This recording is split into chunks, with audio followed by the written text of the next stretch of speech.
اگر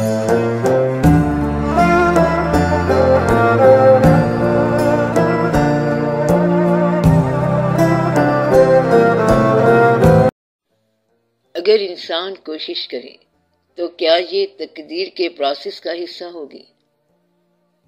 جو کوشش ہے وہ تو اللہ کے حوالے سے ہی ہو، یعنی جو بھی شخص کوشش کر رہا ہے، کوشش کرنے کا جذبہ اللہ کی مہربانی ہے۔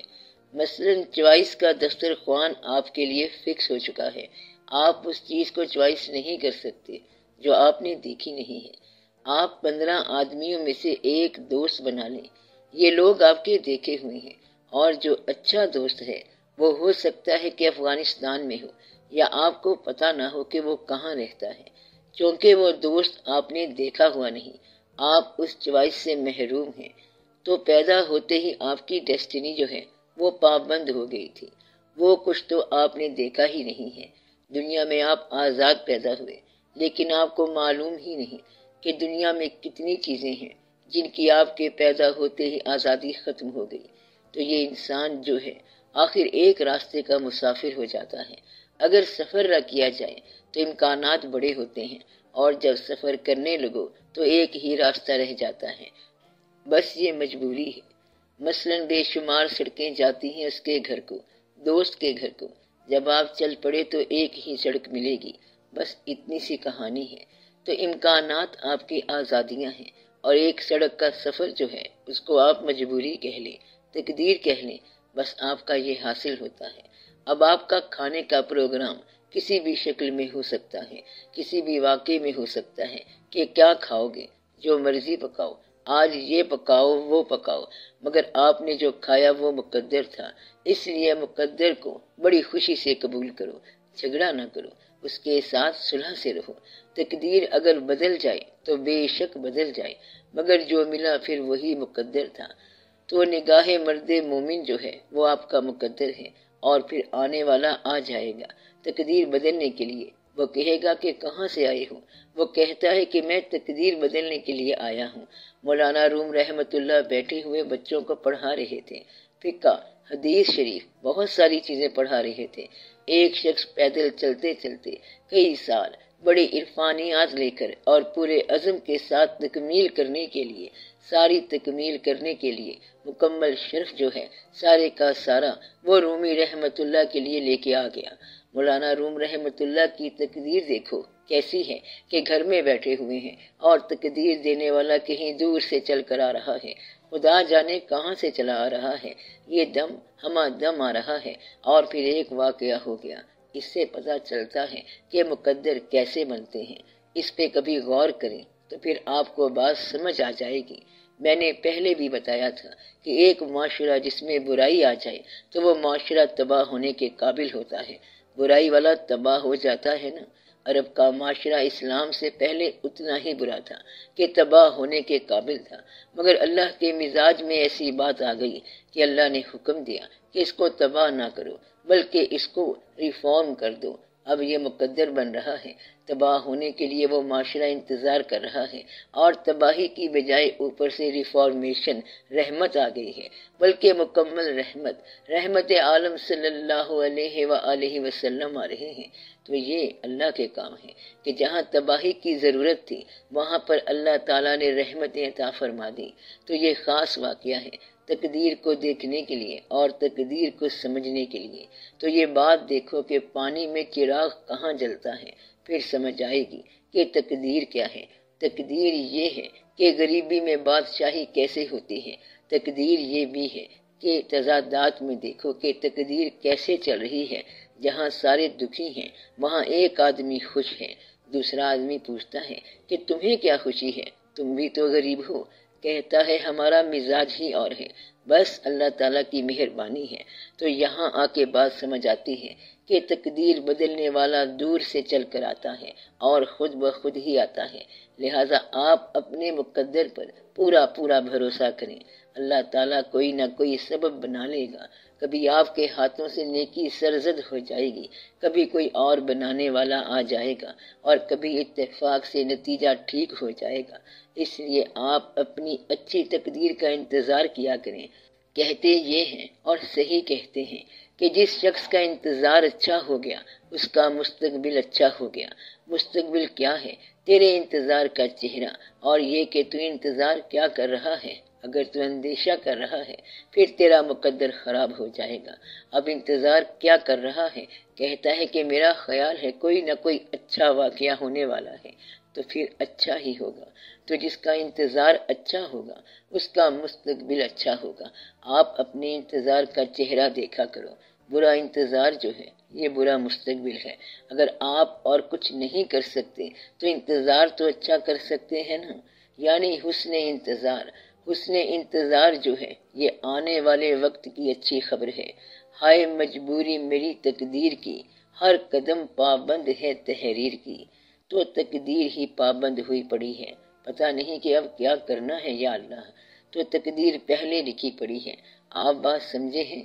اس کو سمجھنے کا ایک اور نسخہ یہ ہے کہ اگر تقدیر بدل جائے تو حاصل بھی ہے تقدیر، آغاز کی پیشانی پہ انجام رقم ہے۔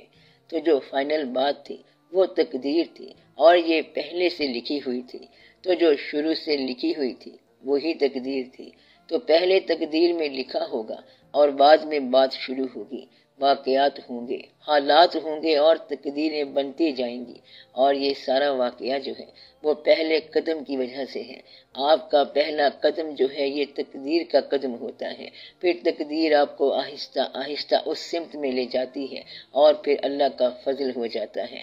مثلاً آپ سمجھتے ہیں کہ گدھ مردار کھاتا ہے، بہت برا کرتا ہے، لیکن یہ اس کا مزاج ہے۔ اب اس سے آپ کو کیا بات سمجھ آئی کہ بغیر جرم کے گدھ کو مردار دیا جا رہا ہے؟ اسے مردار کا پتہ ہی نہیں کہ وہ مردار کھا رہا ہے، بلکہ وہ سمجھتا ہے کہ خوراک کھا رہا ہے۔ اب کیا بات سمجھ آئی؟ اس کی تخلیق میں یہ رکھ دیا گیا ہے کہ یہ کیا کھائے گا۔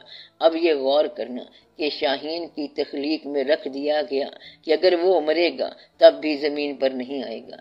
گدھ کی تخلیق میں وہ چیز رکھ دی گئی ہے کہ جو چیز اس کے اندر ہے، اور شیر کی تخلیق میں کچھ اور رکھ دیا گیا ہے۔ اسی طرح انسان کی تخلیق میں یہ رکھ دیا گیا، اس کے مزاج کی شکل بنا دی گئی، اور پھر وہ اس شکل کے مطابق عمل کرتا جائے گا۔ کیا کہا؟ انسان اپنے مزاج کے مطابق عمل کرتا جائے گا۔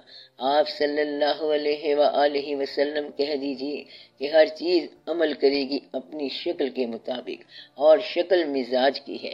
بس جس کو حسن پرست بنا دیا اسے چھوڑ دو، کیونکہ وہ مکان نہیں بنائے گا، اور وہ سفر کر کے جا کے دیکھے گا کہ اس علاقے میں جو انسان رہتے ہیں وہ اچھے لوگ ہوتے ہیں، آؤ ان کو دیکھا جائے، یعنی کہ وہ مزاج کے مطابق عمل کرے گا۔ آپ بات سمجھ رہے ہیں کہ وہ مزاج کے مطابق چلے گا، اور یہ جو مزاج ہے یہ آپ کا مقدر ہے، اس سے آپ بچ نہیں سکتے۔ سوزے دل پروانہ مغز رانائے ہند، اور جو مغز ہے وہ مغز ہے، وہ شہد بنائے گا، اور پروانہ جو ہے وہ شہد سے بھی آگے نکل گیا۔ یہ کہاں چلا گیا؟ یہ جل گیا۔ اپنے اپنے مزاج کے اندر یہ واقعات جو ہیں یہی تقدیریں ہیں، اور یہی مقدر ہیں، اور یہی مقدر سازیاں ہیں۔ اللہ تعالیٰ نے جیسے رکھا ہوا ہے اس کو قبول کر لیا جائے۔ ہر انسان کے اندر کوئی نہ کوئی چیز موجود ہے۔ آپ گانے کی کتنی ہی کوشش کریں، سارے انترے ماترے آپ کو آتے ہوں گے، مگر آپ کو وہ گلا نہیں ملے گا جیسے گانے والا گلا ہوتا ہے۔ آپ جو مرضی کر لیں مگر اس کا گلا بہت اچھا ہوگا۔ کئی لوگوں نے شعر کہنے کے لیے بڑی کوشش کی مگر شعر نہیں کہہ سکے، اور جتنے لوگ شعر کو جج کرنے والے ہیں وہ سارے شعر نہیں کہہ سکتے، حالانکہ وہ پوری طرح شعر کو جج کرتے ہیں۔ اسی طرح کچھ لوگ اسٹیج پر جا کر گھبرا جاتے ہیں کہ صاحبان مہربان قدردان، اور بس آگے وہ نہیں بول سکتے۔ ایسا ہوتا ہے کہ نہیں ہوتا؟ کچھ لوگوں کو بولنے کا شوق ہوتا ہے اور وہ بیٹھے بیٹھے تقریر کرتے جاتے ہیں۔ مسجد میں لوگ بیٹھے ہوں گے اور ایک بزرگ کھڑا ہو جائے گا اور کہے گا کہ دیکھو میری بات سن کے جاؤ۔ تو بولنے کا شوق بھی ایک مزاج ہے۔ اگر آپ اپنے مزاج کو پہچانیں تو تقدیر کا سوال حل ہو جائے گا۔ یہ دیکھنا ہے کہ آپ کا مزاج کیا ہے، آپ کی تخلیق کیا ہے، اور آپ کی تشکیل کیا ہے۔ اللہ تعالیٰ نے ہر آدمی کا الگ الگ ٹیسٹ رکھ دیا ہے۔ ویسے تو گن گنتی کے ہی ہیں سارے ٹیسٹ، کل 10-12 ہی مزاج ہوتے ہیں لوگوں کے۔ اگر آپ غور کریں تو بات سمجھ میں آ جاتی ہے کہ کون کس کیٹیگری میں ہے، کس قسم کا ہے۔ کچھ لوگ ہوتے ہیں جو گھر سے باہر چلتے ہی رہتے ہیں، وہ مسافر ہوتے ہیں۔ کچھ لوگ ہمیشہ ہی ایک جگہ پر رہتے ہیں، مقیم رہتے ہیں، زمانہ اپنی جگہ سے ہل جائے مگر وہ نہیں ہلیں گے۔ کچھ لوگ ہوتے ہیں جو ہمیشہ فگر ورک کرتے رہتے ہیں، کاؤنٹ کرتے رہتے ہیں، گنتے رہتے ہیں۔ کچھ لوگ لکھتے رہتے ہیں، کچھ لوگ پڑھتے رہتے ہیں، کچھ لوگ ہمیشہ بولتے رہتے ہیں۔ کچھ لوگ ایسے ہوتے ہیں کہ انہیں اللہ نے جس کام میں لگا دیا وہ لگے رہتے ہیں۔ یہ اللہ کے کام ہے، میلہ اس کا لگایا ہوا ہے، بڑا عجیب میلہ ہے۔ کچھ لوگ ایسے ہوتے ہیں کہ دنیا بدل جائے مگر وہ نہیں بدلیں گے۔ جس کو آپ نے کہا کہ تم نہیں بدلے ہو تو وہ آپ کو کہے گا کہ تم بھی تو نہیں بدلے۔ سارے اپنے اپنے مزاج میں فکس ہیں۔ اللہ نے فرمایا ہے کہ ہر چیز اپنے مزاج میں رہن رکھ دی گئی ہے، ہر چیز گروی رکھ دی گئی ہے۔ اپنے مزاج سے آپ باہر نہیں نکل سکتے، یہ بڑا مشکل ہے۔ یہی مقدر ہے آپ کا، یہ مقدر ہے کہ آپ نے آنا ہے اور پھر کچھ عرصے کے بعد جانا ہے۔ اب آپ دعا کریں۔ پہلی دعا یہ ہے کہ اللہ تعالی ہمیں ہماری اپنی تقدیر پر راضی رکھے۔ جو کچھ اس نے ہمارے لیے تجویز اور تخلیق فرمایا ہے ہمیں اس میں خوشی عطا فرمائے۔ ہم سب قبول کرتے ہیں، ہم اپنے طور پر اسے پسند کرتے ہیں۔ یا اللہ، تو نے ہمارا جو نصیب رکھا ہے وہ ہمیں منظور ہے۔ ہمیں ہماری زندگی کو بہتر بنانے کی توفیق عطا فرما، ہمیں لوگوں کی خدمت کی توفیق عطا فرما۔ یا رب العالمین، ملک اور قوم کی حالت پہ آپ ہی مہربانی فرما۔ اس وقت جو صاحبان مجلس بیٹھے ہیں ان کی زندگی میں جو مسئلے ہیں ان کی دعا کے لیے ہاتھ اٹھائیں، دعا کریں اپنے لیے اور سب کے لیے کہ یا رب العالمین کرم فرما۔ آمین یا رب العالمین۔ صلی اللہ تعالی علی خیر خلقہ ونور عرشہ افضل الانبیاء والمرسلین محمد وآلہ واصحابہ اجمعین۔ آمین برحمتک یا ارحم الراحمین۔